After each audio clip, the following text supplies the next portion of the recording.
Thank you. Thank you.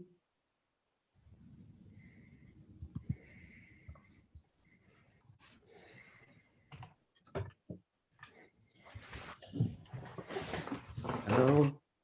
Sorry, I should introduce, well, everybody knows Sergei now. We're really happy that he's made it to the meeting. And thank you. We're going to introduce the chapter on Schelling and Fichte and Schelling, I should say. Okay, over to, well, Ilyenkov on Fichte and Schelling. Over to you, Sergei.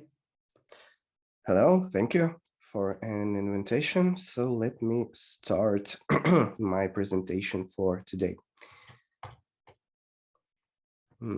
I hope it is possible for you to see it. So today is Fichte and Schelling through the eyes of Ilyenkov. Last time we were talking about Kant and his main ideas and his revolution in logic, which made some impact on the becoming of dialectical logic. But we were also talking a lot about the main drawbacks of Kant's system and how it is possible to overcome them. And today, I hope that we will talk for the most part about how were the first attempts to criticize Kant were made by Fichte and Schelling. So, well, the main target of criticism was the conception of a thing in itself. And as Ilyenkov retells Fichte, he points out that, well, the conception of a thing in itself is inconceivable for normal logic. When somebody tries to state that something exists outside its consciousness, then, well, it is a contradiction in formal logic because, well, how do you know that it exists? So that was the first step of Fichte's criticism towards Kant. And I made a comic which describes the debates between Kant and Fichte, which was really occurred in somewhere in the beginning of the 19th century. So, well, when Kant states that something exists outside its consciousness, Fichte just asks, how do you know about that? As you are talking about thing that exists outside your consciousness, inside your consciousness. And so, well, that was the point when Fichte and Kant has broke their relations, which were really close at the beginning, but, well, then Kant died in 1904, and, well, Fichte has become the most prominent representative of German idealism before Schelling and Hegel, of course, which were young at that point. So let us briefly describe what is Fichte about, what is different from him and Kant. So the thing is that Fichte, as well as Kant, turns towards the ego, the subjective activity of a consciousness, which itself produces the world through the categories. But when the Kant stops over there, that the world in itself is inconceivable, that we transform it to our thinking for us to grasp it, like when we were talking about the extension, time, and other reasons, all the categories that we use to describe the world itself. Fichte thinks that the dualism should be not between the object and the notion of that object, but between the two parts of our ego. One is a conscious ego, which tries to understand what has unconscious ego has created. So all the outer world is just a thing which was created by our unconscious ego, by the laws which we do not truly know, which we cannot comprehend them well. But our conscious ego tries to understand them and tries to recreate them. So the thing is that Fichte was one of maybe the first philosopher who introduced the conception of alienation. So the world itself is just an alienation of our ego, which is the task of our conscious ego to grasp it as a whole, to understand what we have created. So here is the point, this idea of splitting the ego to conscious and unconscious part lets us to understand the problem inside Kant's system, which was falling out through the contradictions. So Fichte argues that we have to include the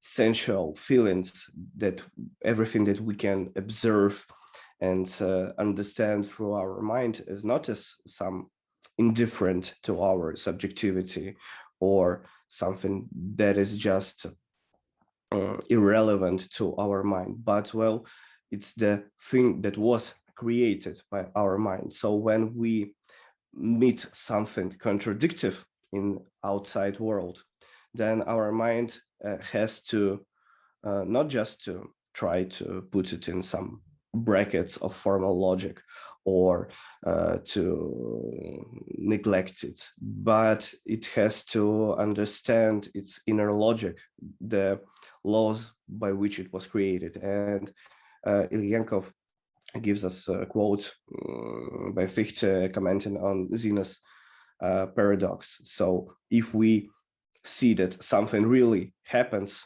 in outside world, then there is an inner logic inside of it, and the transformation of something like from A to B is real, and we do not need to neglect it, as that was the Kant's point. So if something had changed inside that notion, then either the notion itself has changed or that predicate was not a substantial part of that notion. While Fichte tells us here that, well, the transformation can really change. And if we see it, if we can understand it, even though we came to some contradiction, then it doesn't mean that itself it's not logical at all. So to summarize Fichte's position, I have to make a statement from Ilyenkov's other article dedicated to Fichte, which I do not remember which one, but I know that idea very well, and I state it everywhere when we talk about Fichte. So to truly know something is to know how to create it. So I guess that is the main pathos of Fichte's philosophy. So, of course, Fichte is a subjective idealist who criticizes Kant from the right. But in fact, this thing is very progressive about Fichte's philosophy. So if the outer world was once created by ourselves, then for us to know it, it's not just to describe it in some formal attributes, in some notions, but to actually to know how it was created, how that our unconscious part of ego made this world as we know it. And well, it's we will see this thought in Schelling, in Hegel, in Marx philosophy. Just the scope will be greater with each iteration of understanding of alienation and how to overcome it. And well, in comparison with Kant, we have to see that Fichte achieved monism in his philosophy by splitting ego, but solving the contradiction between the object and its notion. And as Ilyenkov really interesting points out, that that first part of monism, of object and notion, was taken by positivism philosophy, where it's like the main idea that signifier is equal to signified, and that is the whole world which we can conceive, while positivism ignores that progressive part of Fichte's philosophy about the alienation and overcoming of it. And well, in Schelling's philosophy, we can see that it was another scope of Kant's criticism. If Fichte is criticism from the right, then I guess Schelling is a criticism from the left. So Schelling also sees that the practical activity is the thing that really connects contradictory systems, that really connects things and notions, nature and transcendental thinking, and so on. But why does Fichte and Kant attribute everything towards our subjective psychological activity? What if that activity is the universal tendency of the universe? What if the subject is not just an ego, but the nature itself? And well, that was the point when Schelling had turned his attention towards the power of imagination. When Schelling sees that logic itself is just a moment of nature, that it cannot grasp all the contradictions and notions inside nature, then we have to turn to our, to our intuition and the power of our imagination, that it is the only thing which we cannot formalize or to make a scheme out of it. So as the world itself is always inside emotion, then our creative activity is always something that is inside the motion. And when we stop it to understand it, then we fall to some kind of dogmatism. So, well, Schelling was not scared by the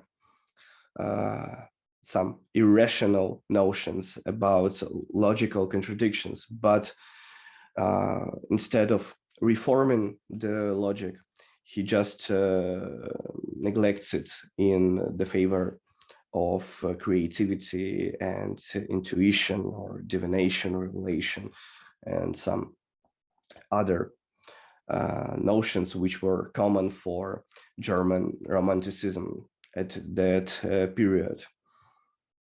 So, well, here are the points which Ilyenkov gives about the criticism of Schelling and Hegel towards Kant and Fichte. Some of them I have described already about the problems of logic is not the problems of our psychology. That logic itself is much broader than our limited mind inside of our individual body. So where Fichte and Kant stopped towards moral and duty, so they understood the practical reason as just ethics, or in how to act when there is a problem inside the theory. Then Schelling and Hegel argues that we do not have to stop there. We have to, well, fight for our theory to prove it right. And the only adequate mean to do that is to include all of the opposite theories inside your own, to explain them inside your own theory, which was impossible in previous metaphysics, and which was impossible even for Kant at many points. So, well, contradictions can be solved, and not just in ethical action or just by the combining some words. But for Schelling, the solution of contradictions was outside the logic, which is different from Hegel, who will be the hero of our next meeting. So Schelling understand that it is possible to solve the contradictions by the pure creative approach towards the world, by the power of our imagination. And if we can imagine that there is something that can combine the nature and transcendental thinking, that it has to exist, because that such notion lies inside our mind itself. And well, that is why Schelling's philosophy was called the philosophy of identity.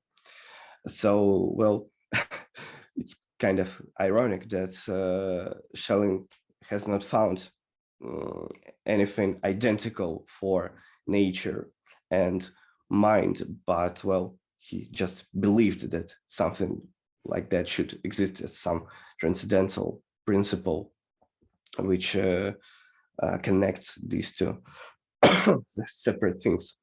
So, well, to summarize Schelling, we have to say that he struggled for complete monism, but neglected the logic itself. So he had a dualism inside the methodology, some part which is logic and the other was non-logic.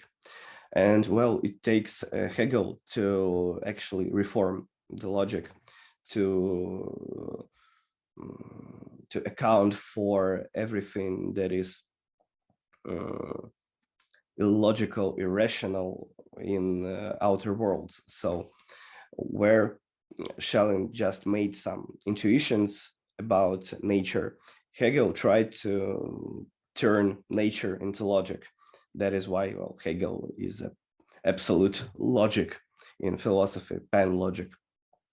And, well, as Ilyenkov truthfully states that while Jan Schelling was really interesting with his intuitions about sciences, and I have heard somewhere that Schelling had predicted the idea of periodic table earlier than Mendeleev, but, well, as I know, this idea was connected to the scientist Dobereiner, which was studied in Jena, which was a friend of Goethe, and he definitely knew something about Schelling's and Hegel's philosophy, and he introduced the idea of periods and cycles in nature, which are the representation of some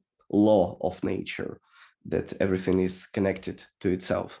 But, well, these romantic scientific ideas, they were not very logical, very empirical, or evident to people. Sometimes these notions just turned people away from science towards some kind of religion. And, well, that was the fate of late Schelling, where he turned his gaze towards the problems of religion and not the problems of cognition, of our understanding of gnoseology, of logics, and so on. So, well, I have to stop here, as it's really hard for me to speak. Well, thank you for your attention. I hope that I have made some brief thesis about what to discuss later on about Fichte and Schelling, which were, to my opinion, the main points which Ilyenkov states about these philosophers. And well, let us continue in free discussion. Thank you. Thank you, Sergei. That's really interesting and much appreciated. I think you sort of, in some ways, gave a more positive impression of Fichte's project than I've heard before, which is a really interesting thing. So, yeah, we will open it up to general questions. Some of my initial thoughts on this. I actually personally think it's really interesting. I hadn't seen it before. I like Fichte's suggestion that to really know something, you have to be able to create it. And I found it also interesting that you connected it with logical positivism, or positivism in general, because whatever their problems, I do actually like the idea by the founder of logical positivism, Maurice Schlick, who says that to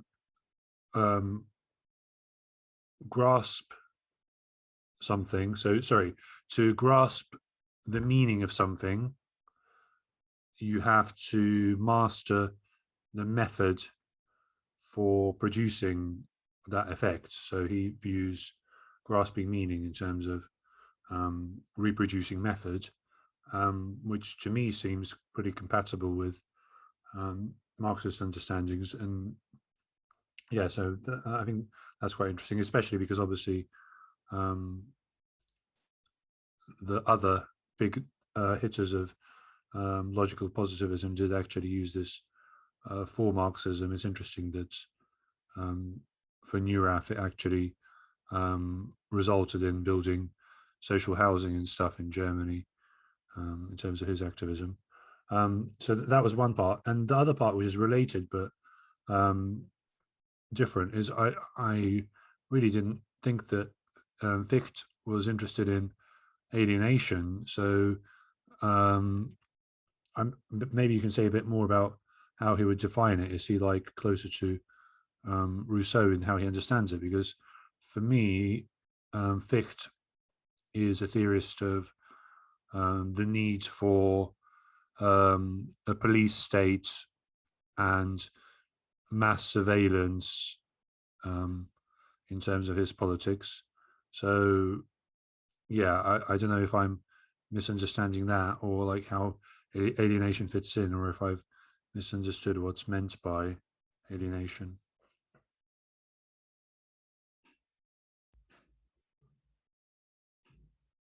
Oh, and also, yeah, if anyone else has questions, if you either lift your hand or okay, so I'll go to George in a second, and then Lars.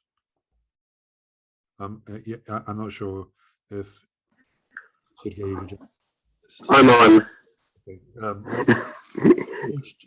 Just before you answer, Yes. can I get Sergei to say what, like a little bit more about how Fichte understands alienation? Now, Sure. Well, the first thing about positivism, well, the difference is the meaning and method, which are, to my understanding, is a crucial terms which differentiates the Marxist positivism. Well, of course, positivists know about experiment, and that experiment should reproduce the result of our assumption. But well, what positivism does not understand, that in term when you try to recreate or reproduce something, that there are some inner contradictions in this process of transformation. So, well, anything that adds new predicates or transforms something, then we see the unity of A and not A. And Ilyenkov stresses a lot about that it is the main idea of Fichte's reform in logic. So we should not fear that something like that happens. And well, as for positivism, they can stay inside brackets of formal logic when such transformation, when you compare something presupposed to what we have achieved. So if they correspond to each other, then it's okay. Then we know how to master it. But well, the main thing lies inside the process of that transformation. And as for the conception of alienation, I think that some of Ilyenkov's articles is dedicated to that conception. To be honest, it's a really cool idea, which I couldn't produce myself. I definitely borrowed it somewhere, and I believe that it's Ilyenkov who stated about alienation in Fichte. So, well, it's inside a scheme when our unconscious ego has to produce something outward for us to grasp. And that process of creating some project and looking at that as a thing which like stands as an indifferent thing towards us, and to understand it,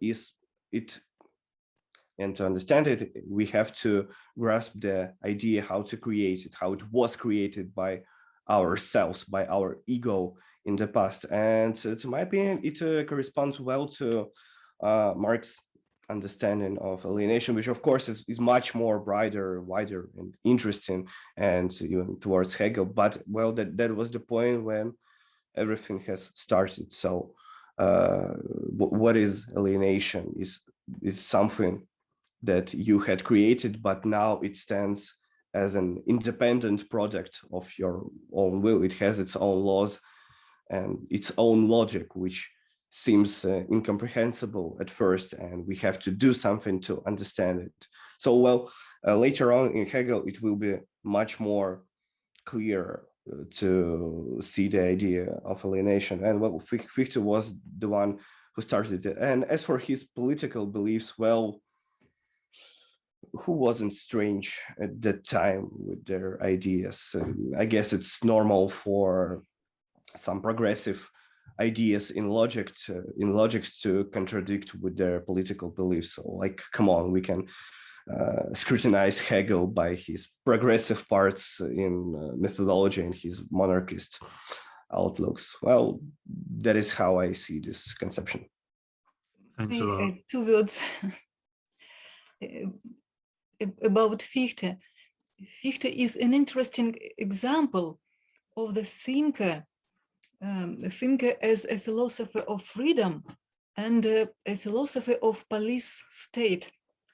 And this connection is not accidental for Fichte, because it derives from his identification, the model of state, of social thing, with the model of individual, because his state is built up as if it was individual, sort of Leviathan. That is why the methodological failure led Fichte to these consequences in politics. Thank you. And George? All right, can you hear me? Hello? Yeah. Hello? Can you hear me? Kind of. I mean, your mic is, as always, turns up loud. I don't understand. I'll talk low. One thing, I'm coming away from this with a kind of heightened respect for Fichte. I had zero respect for him until I read the beginning of Ilyenkov's chapter, where he describes how Fichte came to his theory, how he developed this with some very elementary psychological notions. And that was really impressive. In Ilyenkov, in any case, I don't know what it's like in Fichte's actual text. So that's really good. The second point, sort of cultural and local, is that Swedish philosophy, as I think Lars will know, has always been very, very realistic about the external world. It's there, we can study it in science, and that's about it. The only philosopher here in the 20th century who actually questioned that is a fellow named Andries Macleod. He is a Belgian, Flemish, very good thinker who wound up living in Sweden for decades. I never knew him. But in any case, one of his statements to one of my mentors, Torben Dahlqvist, was that Fichte is a more eminent philosopher than Kant. And by that, Macleod meant this constructivist tendency which was lacking in Kant. And that's what Fichte, that's what Ilyenkov picks up on. So it's all working out very well. Thank you. Thanks, George. Thanks. And Lars? By the way, hold on. George, could you put the name of the Belgian philosopher who you said, is it the Belgian philosopher who you said thought Fichte was better than Kant? I didn't understand that point. More eminent than Kant. Words to that effect, and of course in Swedish, but he meant Fichte's constructivist tendency of actually constructing what he thought was in front of our minds. That's lacking in Kant, according to Macleod. But he's a very eminent person. Okay. That's a cultural point.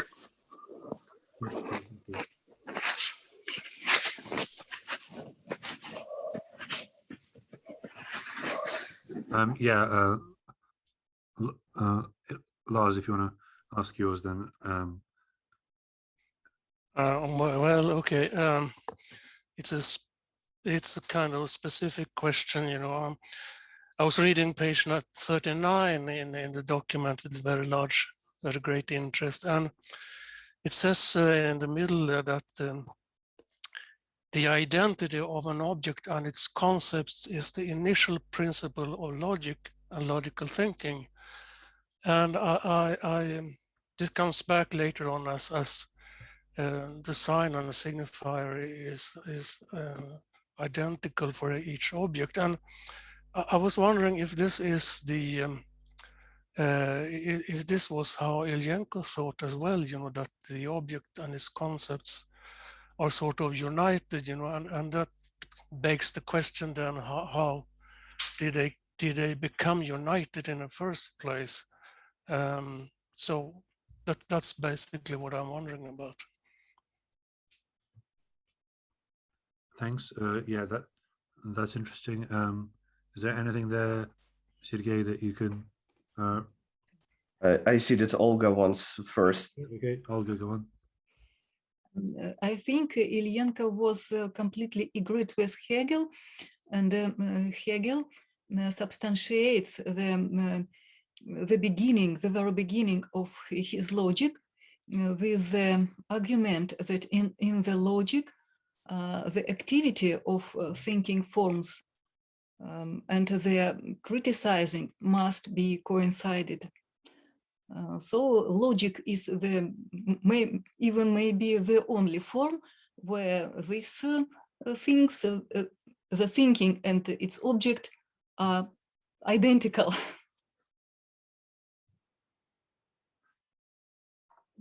Are you content, Lars? I can add something.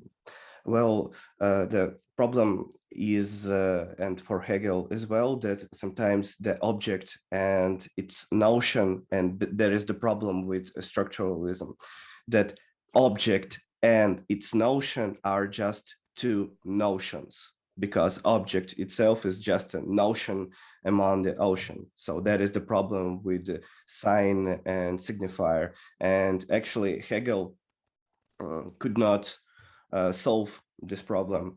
And Ilyenkov has the universal theoretical lockpick in this question. When you do not know actually what to say, you can say practical activity. And well, it's the point where Ilyenkov shows us how they are connected.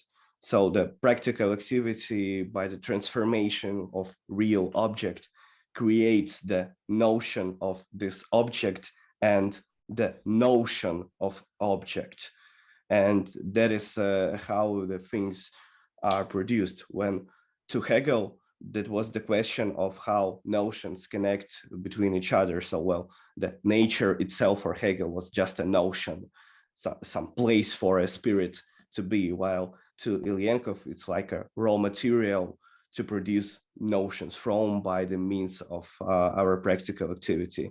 So that is a thin place, but we have to differentiate it well to not fall into that trap of equalizing the notion and object inside the notion. I cannot agree completely, because Hegelian logic, when it faced with this necessity to identify thinking and its object inside the logic itself, Hegel was needed to reform the logic. Without this impulse, Hegel had not the initial action to reforming the logic itself. Yeah, sorry, Lars. No, just a short comment. I think when it says the concept was also, the object and its concept indicates to me that the sort of thinking that the object carries its concept, you know, and that seems very strange to me, you know, that the object, whatever we think about, you know, a car or person, sort of are a carrier of the concept that, and that then begs the question, how does that happen, you know? Yeah, and just a very quick thing before I come to Karina on this, and yeah, I guess it's building from what Sergei said. Lars, there is also a systematic discussion on this where it's only at the start that they agree and then they depart. The start of Wittgenstein's philosophical investigations kind of explains that the point is to stop thinking in terms of signifier and signified. It's challenging the whole division. So Wittgenstein begins philosophical investigations by saying, well, imagine some builders on a building site, and one of them says slab, and slab as the object carries the concept in the way that instead of thinking of signifier and signified, you're talking about moves within a practice. So it's actually a different way to frame what we mean by meaning and concept in terms of activity. So the reason why it feels like it doesn't make sense is because we're still looking for, okay, well, this is the signified, so where's the signifier? It's not that we're looking for, oh, how have these two come together? It's that we're denying the very framing of searching for signifier and signified.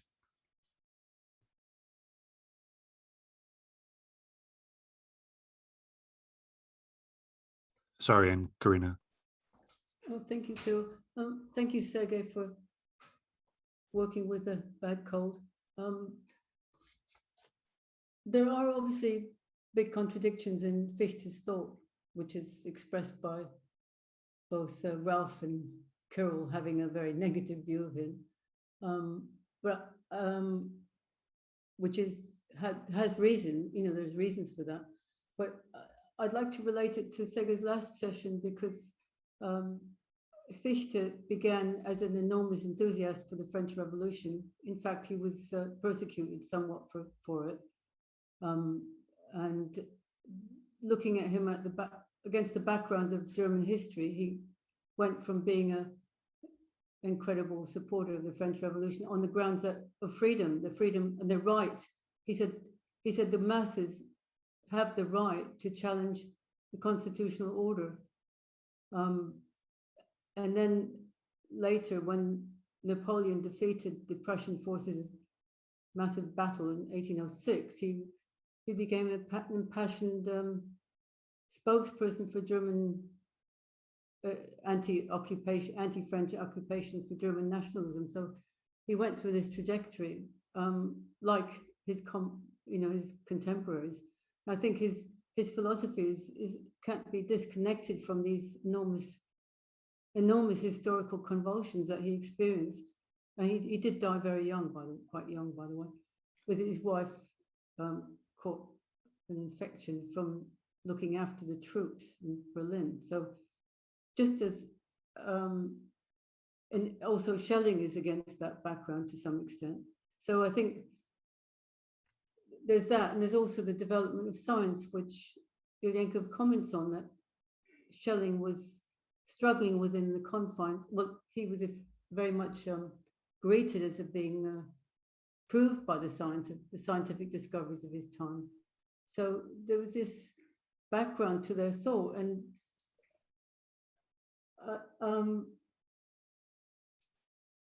what's important, I think, is the way in which Schelling's, well, Fichte particularly, his thought does have a very powerful resonance throughout history, not only in positivism, but in today's neoliberal ideologies. I mean, that section that you quoted on the screen, Sergei, the struggle against the legacy of Kantianism, really, that is almost a perfect description of the way that people are sort of encouraged to think in a consumer society, and starting from the ego, and the development of the self. And of course, that has in Fichte's time, it had a positive aspect to it. But in today's world, it has a different connotation, I would say. But still, it's almost like reading. I mean, what Ilyenkov outlines there is like reading about today, in my view, and also the trap of or the limitation of formal thought, that he says, that the inability of formal thinking to embrace the new. Where he says, if A doesn't, any change, A has to become B, but formal thought cannot embrace that. It can't comprehend that. And that's what the contradiction that Schelling and Fichte were always struggling against the confines of Kantianism. They could never overcome the confines of Kantianism, and they were struggling and struggling and struggling. So they then decide that the solution is practice. The solution, the common ground is activity and practice. And that sounds okay, but it isn't actually okay, because if you separate the practice from the development of logic, it becomes blind practice or dogmatic. It's actually a perfect description of dogmatic practice, whereby the theory is turned into dogma, and that you then carry out that quote theory, which is actually dogma. So I actually find this chapter very profoundly relevant to struggles, political and ideological struggles today. I think it's quite extraordinary to see how actually relevant it is. And so just Ralph, I mean, there is a lot. The logic is that Fichte and Schelling are trying to get out of this prison of Kantian dualism. They can't overcome it. And of course, this is as you say, Sergei, this takes us to Hegel. But anyway, that's me. Thank you. Yeah, so we haven't really spoken much about Schelling, so maybe coming on to that would be interesting. One thing I find interesting is that I don't know any modern Fichteans, but I do know quite a few modern Schellingians. There are, well, implicitly, there are Schellingian Marxists even. So implicitly, there's Slavoj Žižek, and explicitly Adrian Johnson. I'll explain what they take, I think, from it, Schelling in a second. And in analytic philosophy, I find them unreadable, but there's a British philosopher, Ian Hamilton Grant, and Marcus Gabriel in Germany. And one thing that Grant claims is that really Fichte and Berkeley are the only sort of proper middle of the road idealists, and Schelling was the first to suggest a way out of idealism. And the way that it manifests in Zizek, although he calls himself a Hegelian, is that within the subject there are certain gaps or ruptures, which, as I understand it, is the sort of role of nature. So yeah, I've always, both not having the motivation and not really getting it, I've not really got at what Fichte was writing or what any people commenting on Fichte are doing, but it seems like there's something interesting about Fichte and this idea of nature and trying to understand what nature is. So I don't know if anyone has any thoughts on that aspect. Yeah, back to Sergei. I would like to expand some thoughts on Karina. I really like her idea of actuality of Fichte and the notion of practice without any logic. And well, I came to a nice example that, well, actually the practice without any logic is the basis of any fascism. That when you just need to force your own will towards the world to break this world and to enforce this will, and hence we have the idea of like individual freedom of, well, volition to change the world, but to establish your own order, your own police state, and so on. And well, we cannot say that Fichte is the founder of German fascism, but we can see that his nationalism ideas as well, actually the mean to ego to establish itself in the world by breaking this world, by changing it without moving towards any logic. And well, here we have usual scheme of criticizing and, well, to turning people into Marxists and Hegelians. We start from the point of subjective idealism, which is, let us be honest, common sense to normal people out there, that, well, everything depends on you. You have to do something to change the world. You have to take everything into your hands and do as you think right. And, well, Schelling is like the necessary next step before Hegel to actually turn your immanent subjective idealism into objective idealism, that you do not understand the whole logic of this world, but you have to recognize the right of this world, that it has its own logic, that it can resist you, that not everything out there is subjugated and or can be subjugated to your own will or to your desires of your ego. And that is where Schelling with his aesthetical creativity comes in place, and throughout the art, and not just modern art, which breaks forms, breaks images.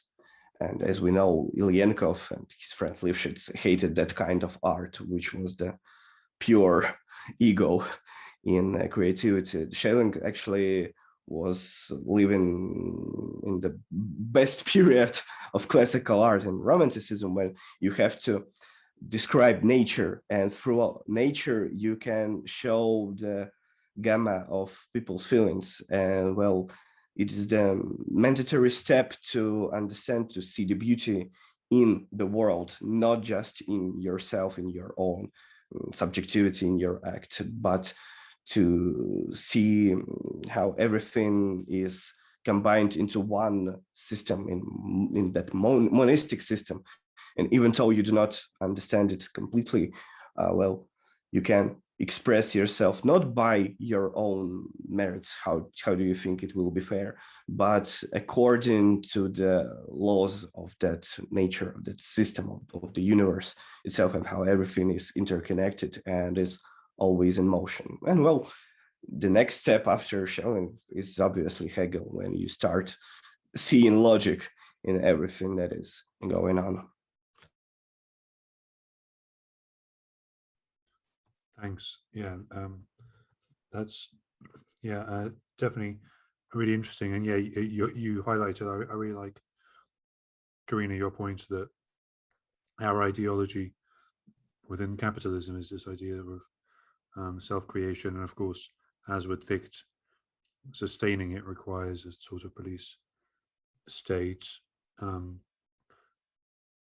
Yeah, I'm not sure if anyone has any additional comments about any of that, or we can come back to this idea of link to romanticism. And obviously, yeah, you've got these figures of romanticism who inspired Marx, but where does Ilyenkov differ? Oh, sorry, Paul. Just a few points about the this extreme individualism. Of course, is practiced not by the ruling classes particularly. It is the stuff which the masses can, are encouraged to think along those lines. But when the ruling class rules, and whatever it does, and when the corporations rule, they don't practice in this kind of way. They don't do blind activity. They do preparations, they do planning, they do strategies. Whether these plans work out in the way they intend is another question, of course. But there is also, I think it's important to see that those who command the ideological framework, not in that conscious way, but don't operate in that way. There's quite a systematic difference between what's fit for the masses and what's fit for political elites and corporate elites. They don't work that way at all. They couldn't survive a day if they worked that way. And then, not to say that they have their plans are often they're only partially fulfilled, often because it is a competitive system politically and socially. They can't command all the decision processes. But so I think it's this extreme individualism which we see today, which is encouraged but not used by those who encourage it. It's interesting. Just a small point. That's all.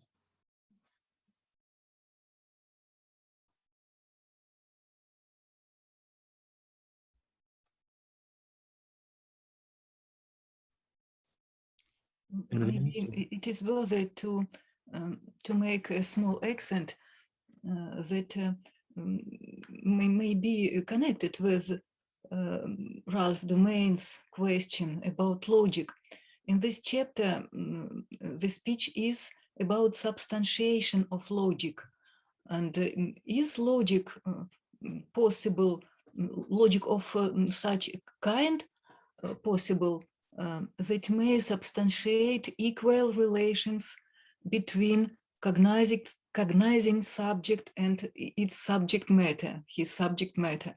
For Fichte, it is impossible, and nature is subjugated on the such ground that it is just sensible. Yes, in Schelling, we face with the situation when we have a blind spot in the activity of cognizing subject. And so far as this blind spot remains, the ideology of the gift of genius, which as a naturally gifted person must be at the top, at the ruling position, this situation remains. So maybe Schelling's approach was one of the first attempts to establish such a relation between cognizing subject and his subject matter, which could be more or less equal, but it takes substantiation, and this substantiation we find only in Hegelian logic, which remains does not remains any blind spots in cognizing process. So the people who are the people who are Schellingians instead of Hegelians argue that the problem with Hegel is that he doesn't appreciate enough the ways in which nature resists our cognizing, that Schelling was better at showing that nature's own dynamics resist consciousness as it unfolds. I haven't read any Schelling, so I have no idea how accurate that is, but that seems to be why people like Schelling, that he sees kind of nature as stubbornly remaining as it is. In this objection, I have heard the premise that nature resists to individual consciousness, but in Hegel, nature may resist to individual consciousness, but its own laws are reasonable. So these reasonable laws, in the same manner, resist to the individual consciousness, maybe. I can see in Hegelian approach to the nature some aggressive or I don't know, neglecting relation. Thank you. Any final comments either about Fichte or Schelling or Ilyenkov here? Karina? Well, just to say, well, before some of you came on, Sergei was actually rather ill. He's got a temperature, so I think we're very appreciative he did the session. Mm-hmm. And as there's not many of us, we should finish quite quickly. I just want to say another thing that I think is in today's ideologies that is very much connected with this problem that Fichte and Schelling expressed, which is there's a lot of talk now about a lizard brain. There's such a thing as a lizard brain, and then we have two brains. We have the sort of conscious brain, and we have a lizard brain, or four. Is it? Three. What? The mammalian is in the middle. Yeah, and it's a very, in my view, it's a very reactionary conception, and it's rubbish anyway. Psychological, I don't think it's got a real physiological or psychological basis at all. But anyway, it's used to sort of rationalize the fact that some things are very hard to understand, and that we are very alienated. So therefore, we just react through this mammalian lizard brain, and these are our instinct, basically our instincts and our intuition, and we should just ignore all the noise of the rational brain. And it's very, this division between the physical and the mental, or logic and intuition, it's another stream in today's world, which is, I think, very much related to this. Because of the contradictions being so powerful in the world that we live in, and there's very little understanding of how these contradictions emerge and what they are, that it's easy to fall into this thing of, well, just your gut reaction, your intuition, that's enough, that's what you need, forget all this other stuff. Anyway, it's rubbish because it's been imposed upon you by some bad education. All these concepts are I think they're swirling around a lot in today's world. Yeah, sorry, that's just one point. Right. I think, do you want to pause, put something there? Do you want to say something, Paul?